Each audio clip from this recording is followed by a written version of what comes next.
feeling of touch and smell.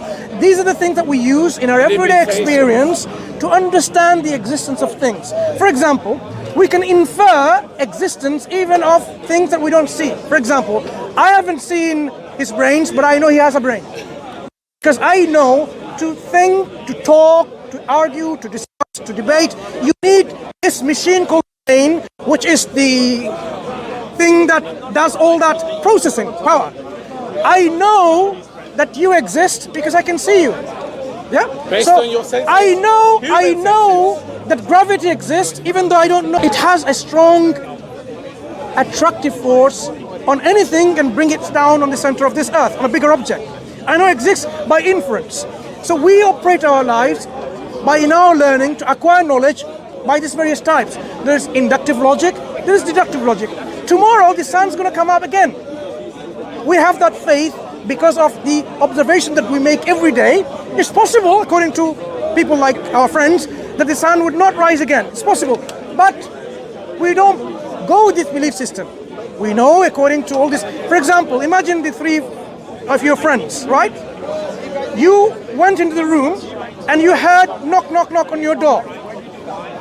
On the outside the door, it was only the two of them. Now, you're not going to assume it's Philippa and Lloyd's knocking on the door because you've just left your two friends after the door. You'd say, it's only you two. You can infer that it's them. So when she comes in,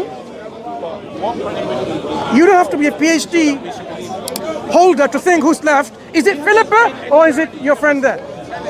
You can automatically say, you are the only one remaining. So we can make all of this kind of our reality observations, inferences. That's what we always say when our employer gives us money at the end of the day.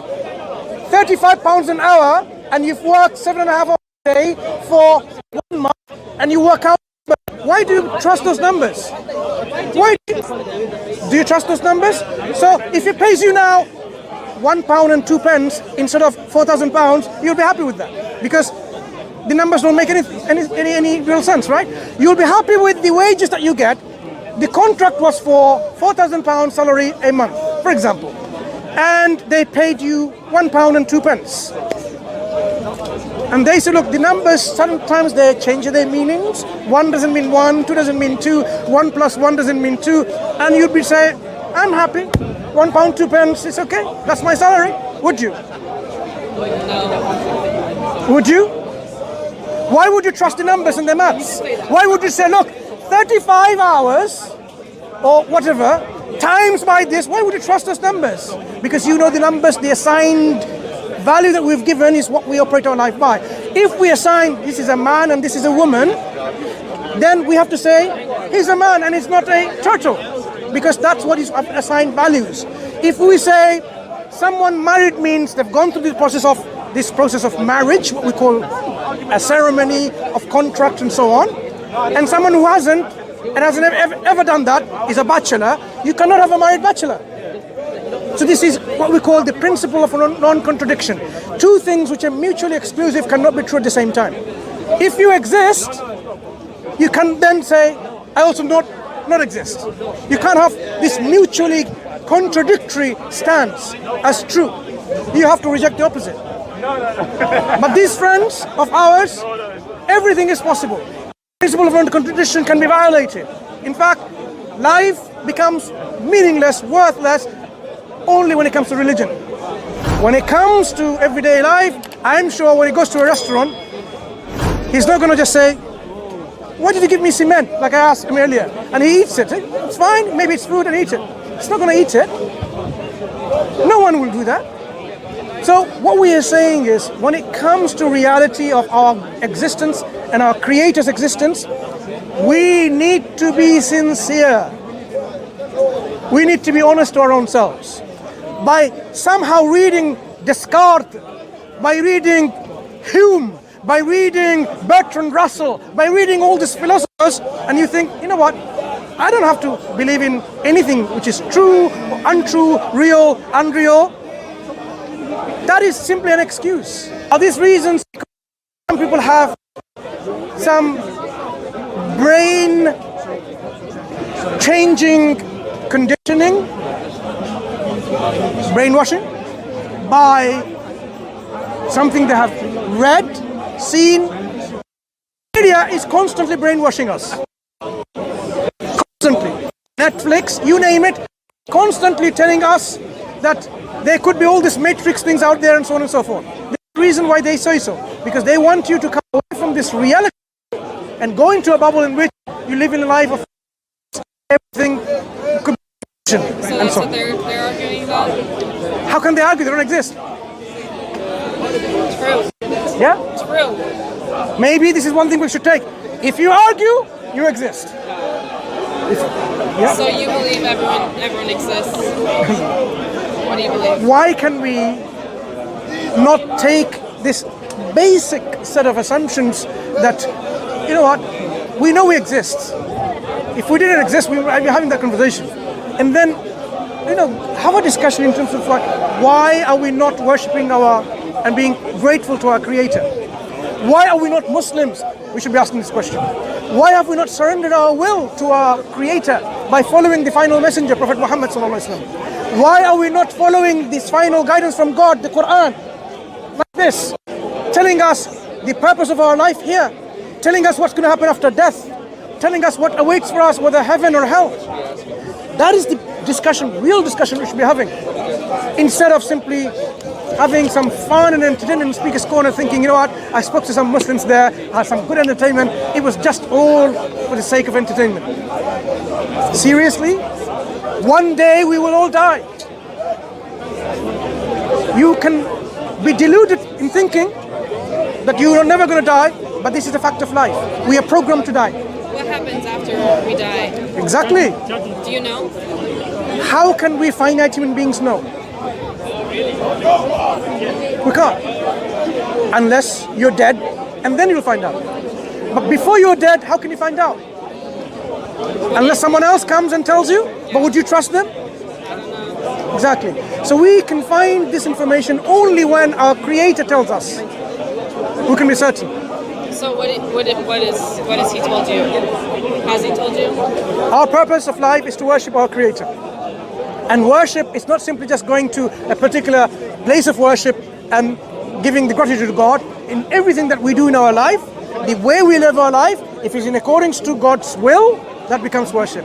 So if I smile at my Muslim brother, how are you brother today? That becomes worship. If I pick a thorn from the ground so that you don't get punctured or whatever, it becomes worship. Yeah?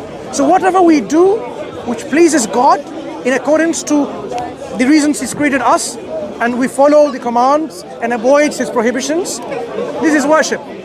So we, leave it aside, we'll go.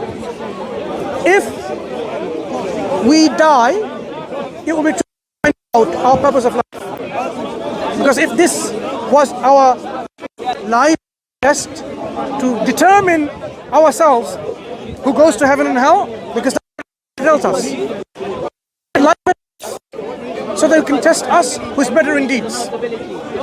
So we can find certain whether we deserve to go to a place of paradise or of hellfire. Because He could have treated us now, present.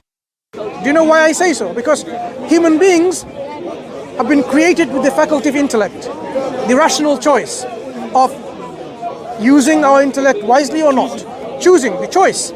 So I can use a knife to kill someone or not to kill someone and do good things like, you know, remove obstacles, how we use a knife to cut, make roads, eat an apple and something like this, right? Knife to use in life-saving surgery. Not killing them, but saving them. But if we use it wrongly, then how do we expect our Creator, who is the most just, to treat us both the same? So because of the fact that we have the amount of free will given to us, and some people would not use it wisely, deliberately, and they do all the things which we know as bad. They kill, they rape, they oppress, they torture, and so on and so forth, which you and I agree is bad things. How can we expect the consequences of these evil actions by that individual? The reward they get is the same as someone who does good things. Where is the justice? It's not fair. So that is why this life is given as a test for us to know whether we deserve to go to a place of heaven, which is eternal happiness, joy, tranquility and bliss and so on. And to filter out those who become arrogant, stubborn, neglectful of the Creator, and they became their own God, and then they rejected God thereby. They're going to have to end up facing that consequence. So if someone was making bad choices their whole life until the very last day, what do you think would happen? God gives the chance until the point of their death, but not when the death is almost there. So when you know you're going to die for sure, it's not going to your repentance will not be accepted. It has to be before that point. The point, the interim point is before, when the death is already approaching you, like on your neck, for example, the soul's coming out. Before that time, you have all this opportunity to rectify yourself, because you may have been living your life foolishly, but God is merciful. He looks into your heart and your ability and your desire to turn to good, to return to Him, because He's not only just, He's also merciful and forgiving. So even if someone did something bad but he returned sincerely, God is merciful, but He does compensate the things that has been violated through that person's, what happened to him. If that person was a murderer and murdered people, they also need to have justice done to them, so they will be compensated. That's where the justice is then demonstrated, because God is just and merciful at the same time. So God could have simply put those people who would use this excess choice wrongly, and He could have simply, because He's just, put them into hellfire for them to be punished. And those who will be good, put them into heaven for their enjoyment. If you are in heaven, would you complain? You don't complain, you're happy. There's nothing to complain. Joy and contentment, happiness, bliss, tranquility. There's no complaint. But the one who is in hellfire, they'll say, I haven't done anything. Why are you punishing me with fire, with hellfire, with all this punishment? And if God said, but I knew that you're going to end up like this, because I knew if I put you out there, you will do these things, so I spared all of that, put you direct in there. They'll say, but I haven't done anything. Give me a chance. To remove that excuse, think about this way. God has placed us here and giving us that chance. Demonstrate to yourself that you are worthy of going into the place of Jannah, eternal bliss and happiness, and demonstrate to yourself that you don't deserve to go to hellfire, that you earn the grace of God, His mercy. That is what we are doing here. So if we don't use our minds properly, then how can you arrive at such conclusions to this matter? That's the outlook. If you see some wallet on the road, something, and you open it, it's got money, credit cards, you would not go and start spending it. You will know every single penny you'll be accountable for in the day of judgment, because that is someone else's money. Maybe that's all they have. They've worked all their hard life to earn this money, to send their kids to school, to buy food for their children and so on, and you wasted it away. You don't even know the reality. But if you had the mentality of a Muslim, you would say, oh, now, you know what? I have to find the owner. Who is it? You'll probably wait and go around and eventually say, you know what? I don't have the time for that.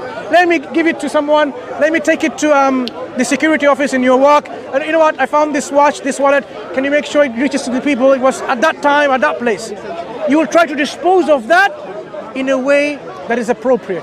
You're not going to just, yeah? This is the outlook. It will change when you connect yourself with your Creator. That is what it means to be a Muslim, someone who submits and surrender their will to the will of the Creator. Peace doesn't come that easily. Peace comes when you're connected with the reality. So when I know that I am a creation of God, how am I going to be so arrogant and say, you know what, I'm not going to die. I can control my life. I'm going to live forever. That will be a real delusion. So if you are not a Muslim yet, I really will urge you to think, what is the Islamic message? It's no other than worshipping the one true God. That's the simple message of Islam. You worship none but God alone. You don't ascribe a partner to God and say, you know what, God has a brother or a son or a daughter or a family, or God is also my nation and my flag and my pop stars. You don't give that kind of gratitude. Only accept God. Only God to himself. And you live your life accordingly, according to what God has said. If God says, for example, do not oppress others, you live your life accordingly, not oppressing others. So Islamic belief system is not something you will discover which is alien to your thinking and your feeling. Yeah? I think is that your friend? You have to go, yeah? So do think about it and reflect on it a bit more. Thank you. Okay? Take care.